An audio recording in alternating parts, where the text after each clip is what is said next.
ইটালির থেকে টেলিফোন।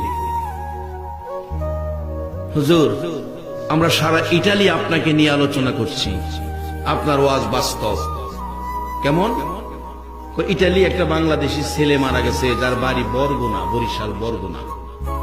হুজুর, হসপিটালে মারা গেছে ছেলেটার স্ত্রীর নামে অ্যাকাউন্ট নাম্বার নিয়ে টেলিফোন করলাম স্ত্রীকে, তোমার স্বামী মারা গেছে, টাকা পাঠাও, লাশটা দেশে পাঠাই।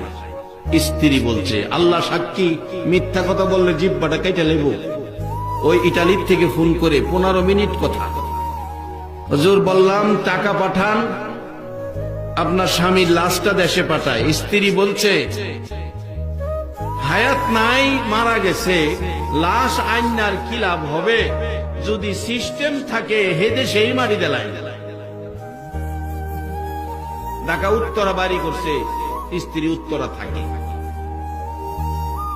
টেলিফোন করছি হুজুর ভাইদের কাছে,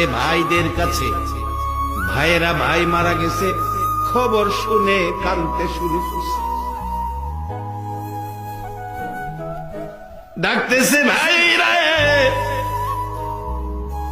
ভাই তো টাকা রোজগার করে, আমরা 10 টাকাও দেয় নাই, স্ত্রীর নামে অ্যাকাউন্ট,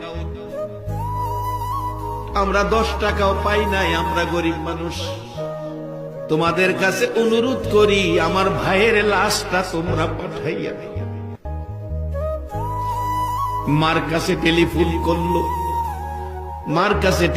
করলো, আপনার ছেলে মারা গেছে। এই খবর টেলিফোন দেওয়ার আগেই ছেলে মারা যাওয়ার সাথে সাথে বলুন, মার কাছে খবর আইছে কিনা? মা বিছানায় শুয়া রে মা কান্দে।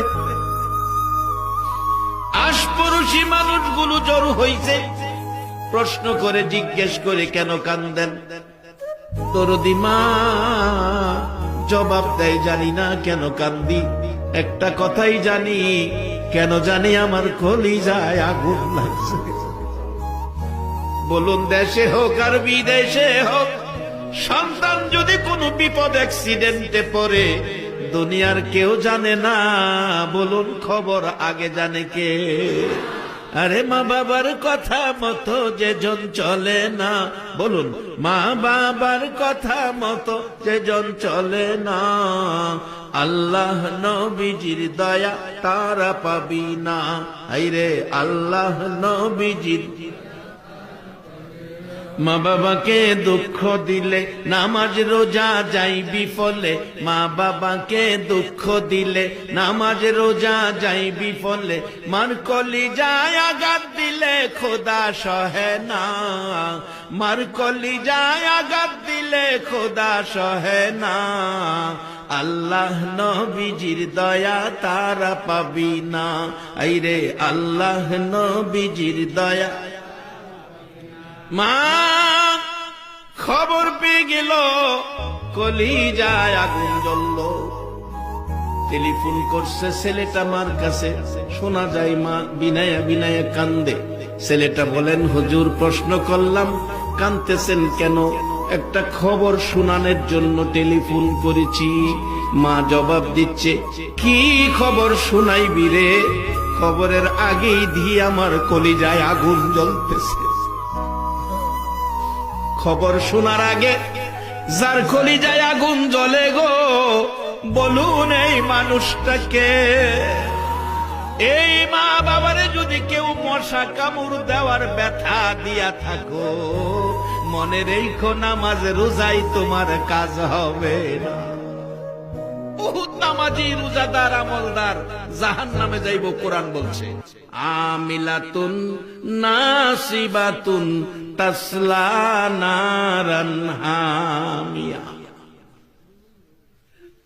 মা ডাকতেছে, এরে বাবা, আমি তো কান্না থামাইতে পারতেছি না, টেলিফোন করে কি বলবি বল।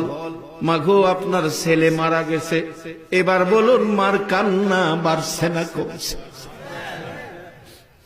তাই তো কবি বলছে, মায়ের কান্দন যাবজ্জীবন,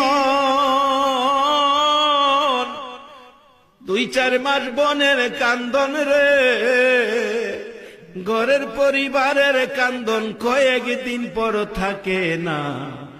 দুঃখের দরদি আমার জনম দুঃখী মা, দুঃখের দরদি আমার জনম দুঃখী মা।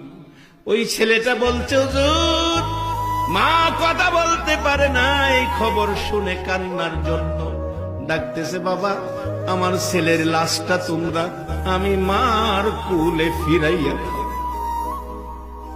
যেইভাবে ছোটকালে পচরা পায়খানা করছে, নাকে দুর্গন্ধ লাগে নাই, আমি মা আমার ছেলের মৃত লাশটা পৌঁছাইয়া দাও।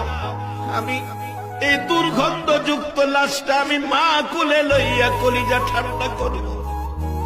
অনুরোধ করি, আমি মার কাছে পয়সা নাই, তোমাদের কাছে ভিক্ষা চাই, ভিক্ষা চাই।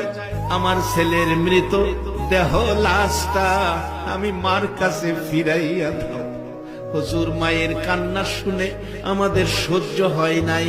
আমরা বাংলাদেশিরা সকলে মিলে মসজিদ আছে, মসজিদ থেকে কালেকশন করে লাশটা বাড়িতে পাঠাইছে। আজকে 22 তারিখ, আজকে সেই লাশটা বাংলাদেশে আসার কথা। বলছে 22 তারিখে হুজুর লাশটা বাংলাদেশে যাবে, আজকে সেই লাশ বাংলাদেশে আসবে। বাজান স্ত্রী কই, সুযোগ থাকলে সিস্টেম থাকলে এই দেশে মারি দিলাম।